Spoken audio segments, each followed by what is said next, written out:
Hey everyone, welcome to my channel all fact learn. दोस्तों, आज की इस वीडियो में हम बात करने वाले हैं थैलेसेमियास डिसीज़ के बारे में। थैलेसेमिया जो है यह एक जेनेटिक ब्लड डिसऑर्डर है जो कि एबनॉर्मल हीमोग्लोबिन सिंथेसाइज होने की वजह से होता है। जैसे कि आरबीसी में जो है हीमोग्लोबिन प्रेजेंट रहता है जो कि एक ग्लोबुलर प्रोटीन है और टेट्राटरी मॉलिक्यूल है। टेट्राटरी में हमें 2 अल्फा ग्लोबिन चेन और 2 बीटा ग्लोबिन चेन देखने को मिलते हैं। ये जो अल्फा ग्लोबिन चेन है और बीटा ग्लोबिन चेन है, इसमें अगर म्यूटेशन हो जाता है या फिर यह दोनों चेन सिंथेसाइज ही नहीं होती।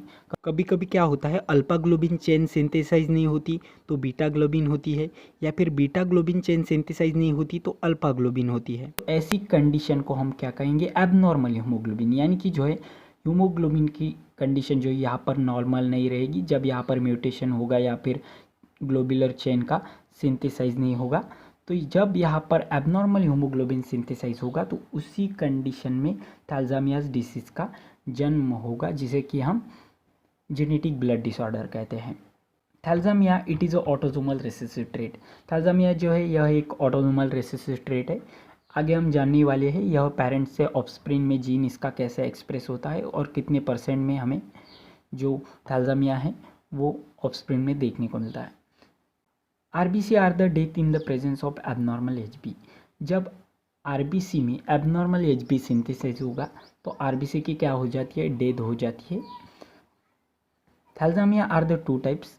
हमें यहाँ पर जो है अल्फा ग्लोबिन चेन और बीटा ग्लोबिन चेन के आधार पर जो है हमें 2 थैलेसेमिया देखने को मिलते हैं। एक है अल्फा थैलेसेमिया और दूसरा है बीटा थैलेसेमिया। तो सबसे पहले हम देखने वाले हैं अल्फा थैलेसेमिया के बारे में। यह है अल्फा थैलेसेमिया। अल्फा थैलेसेमिया कैसे होता है? अल्फा थैलेसेमिया में क्या होता है, यह जो ग्लोबिन चेन है, alpha globin chain, beta globin chain, तो यहाँ पर क्या होता है, हीमोग्लोबिन में अल्फा ग्लोबिन चेन का सिंथेसाइज ही नहीं होता। यानी कि अल्फा ग्लोबिन चेन के सिंथेसाइज में क्या आ जाता है, डिफेक्ट आ जाता है। बीटा ग्लोबिन चेन यहाँ पर सिंथेसाइज होता है लेकिन अल्फा ग्लोबिन चेन यहाँ पर सिंथेसाइज नहीं होता है।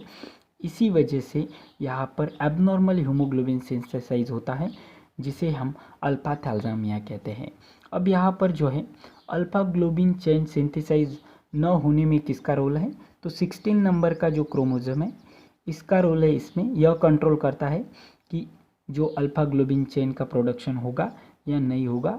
तो 16 नंबर के क्रोमोसोम का अगर डिलेशन हो जाएगा, यानी कि वहाँ से वो डिलेट हो जाएगा, तो यहाँ पर अल्फा ग्लोबिन चेन सिंथेसाइज नहीं होगा। जैसे कि आप देख सकते हैं यहाँ पर 16 नंबर के क्रोमोसोम पे अगर जीन को डिलीट कर दिया जाए तो यहाँ पर जो है अल्फा ग्लोबिन चेन सिंथेसाइज नहीं होगा, और जब अल्फा ग्लोबिन चेन सिंथेसाइज नहीं होगा तो हमें अल्फा थैलेसेमिया डिसीज़ का प्रमाण उस पेशेंट में देखने को मिलेगा।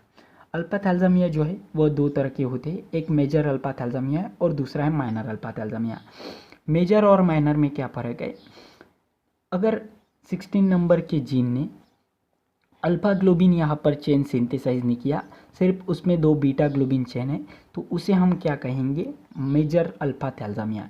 जब यहाँ पर 2 ही बीटा ग्लोबिन चेन रहेंगे तो यह एक सेकेंडरी स्ट्रक्चर हो जाएगा और यह जो है बहुत हार्मफुल माना जाता है। यह डिसीज़ के टाइप्स में जो मेजर टाइप्स है यह बहुत हार्मफुल टाइप है। नेक्स्ट है माइनर अल्फा थैलेसेमिया।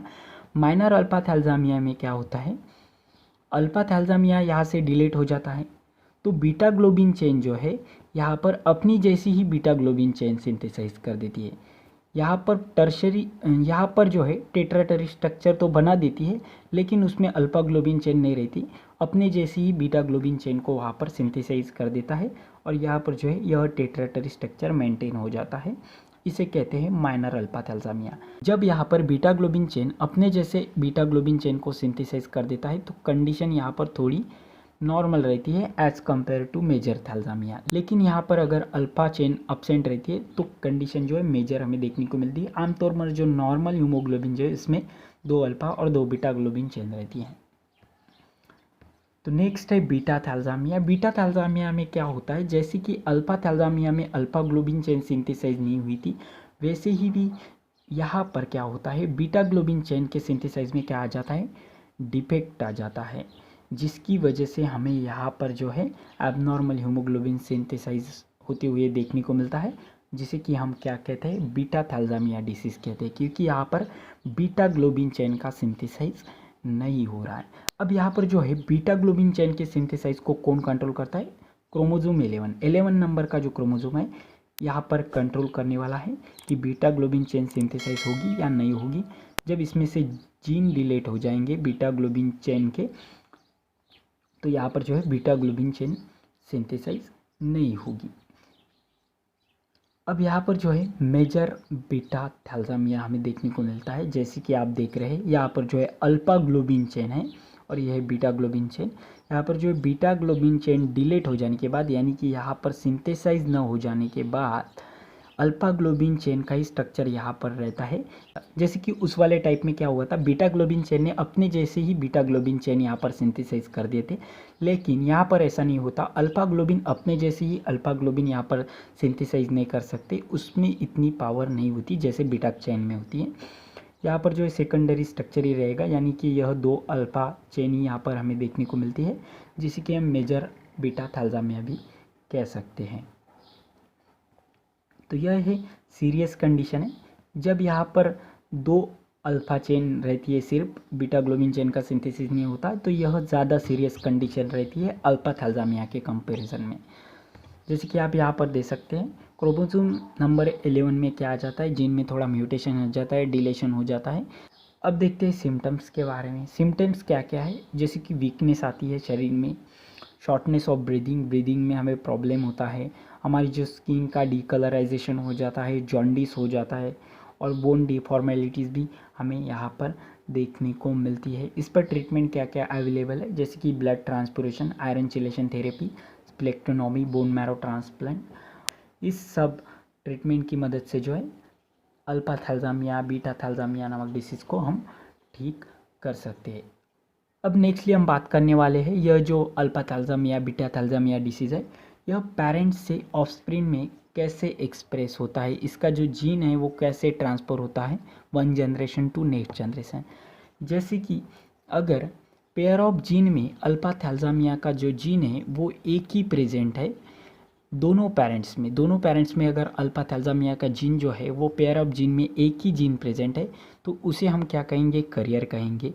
और 2 करियर पेरेंट्स का जब क्रॉस होता है तो यहाँ पर हमें प्रोजेनी में क्या देखने को मिलेगा कि जो 25-50-25 ऐसा रेशो हमें यहाँ पर देखने को मिलता है। 25 में क्या होगा, 25% जो प्रोजेनी रहेगी वो कैसी रहेगी, नॉर्मल रहेगी। नेक्स्ट 50% प्रोजेनी में हमें क्या देखने को मिलेगा, करियर कंडीशन देखने को मिलेगी, यानी कि पेरेंट्स और मदर जैसे कि इनमें 1 पेयर में एक ही सिंगल जीन प्रेजेंट था वैसे। और नेक्स्ट जो 25 है उसमें कम्प्लीटली थैलेसीमिया डिसीज़ प्रेजेंट रहेगा उस प्रोजेनी में।